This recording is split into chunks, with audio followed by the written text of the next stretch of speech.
যে রিট হয়েছে, আমরা কয়েকদিন আগে আমরা বিভিন্ন সোর্স থেকে এবং সোশ্যাল মিডিয়ায় এটা এসেছে যে ওনার একটা পাসপোর্ট আমরা দেখেছি, যেটা ভানুয়াতুর নাগরিকত্ব ওনার রয়েছেন এবং হলফনামায় এই দ্বৈত নাগরিকত্বের বিষয়টা গোপন করা হয়েছে এবং বাংলাদেশের সংবিধান অনুযায়ী দ্বৈত নাগরিকত্ব থাকলে তিনি সংসদ সদস্য পদে প্রতিনিধিত্ব করতে পারবেন না। এবং যেহেতু ইলেকশন কমিশনের যে সময়টা ছিল আপিল করার, সেটার পরে আমরা এই তথ্যটা পেয়েছি, ফলে কোর্টে যাওয়া ছাড়া এটা উপায় ছিল না।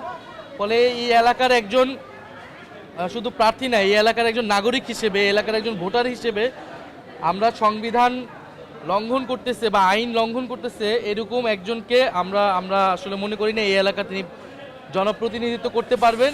ফলে আমরা এই জন্য কোর্টে গিয়েছি যে বিজ্ঞ আদালত এই বিষয়ে আরও অনুসন্ধান করে তারা এই বিষয়ে যে আইন রয়েছে সংবিধান অনুযায়ী তারা রায় দেবেন এবং আমার পক্ষ থেকে আমাদের আইনজীবী ফোরাম যারা রয়েছে তারা এই বিষয়ে কোর্টে রিট করেছে। আমরা তো আইনের শাসন চাই, ফলে আইন যেটা বলবে, এখন আমরা বিভিন্ন সোর্স থেকে এটা ভেরিফাই করেছি, এখন এটা বাকিটা আদালতের বিষয়, তারা যাতে এইটা আসলে সম্পূর্ণ সত্যতা নিশ্চিত করে যেটা সত্য, যেটা ন্যায়, যেটা আইনসঙ্গত আমরা সেই ফলাফলটা যাচ্ছি, এটা কার পক্ষে বা বিপক্ষের বিষয় না। আপনি যদি প্রতিদিন শুধু দেখেন যে ঢাকা 11তে আসনে আপনারা চাইলে আমরা একটা রিপোর্ট আপনাদের দিতে পারবো যে প্রতিদিন নাহিদ ইসলামের কতগুলা বিলবোর্ড, কতগুলা ব্যানার, ফেস্টুন ছিঁড়ে ফেলা হয়, নামিয়ে ফেলা হয়।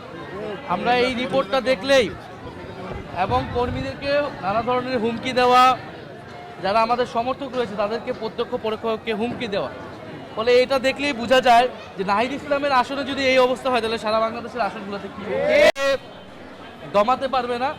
মানুষজন এটাতে আরও ক্ষুব্ধ হচ্ছে এবং মানুষজন আমাদের পক্ষে আরও বেশি নামতেছে এবং মানুষজন আসলে এই ধরনের কোনো ভয়ভীতি তোয়াক্কা না করে 12ই ফেব্রুয়ারি ভোট কেন্দ্রে আসবে এবং ইনশাল্লাহ 11 দলীয় জোট এবং শাপলাকলের এইখানে বিপুল ভোটে আমরা এখানে আমাদের পক্ষে আমরা ফলাফল পাবো।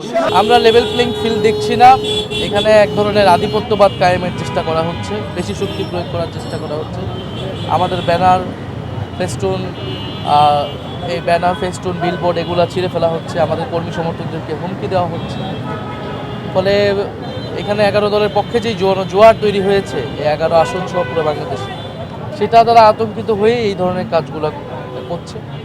এবং আমরা দেখছি বিভিন্ন ফ্যাসিস্ট যারা ছিল, যারা মামলার আসামি, তাদেরকে পুনর্বাসন করা হচ্ছে, তাদেরকে মাঠে নামিয়ে ধানের শীষের পক্ষে প্রচারণা করা হচ্ছে।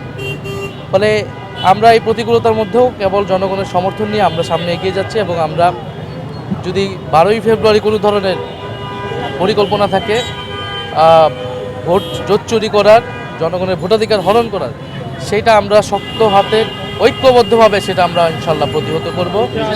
এদেশে এই এলাকার মানুষরা আমার সাথে আছে, আমি এই এলাকায় জন্মগ্রহণ করেছি, এই এলাকার মানুষরা আমার বন্ধু বান্ধব, প্রতিবেশী।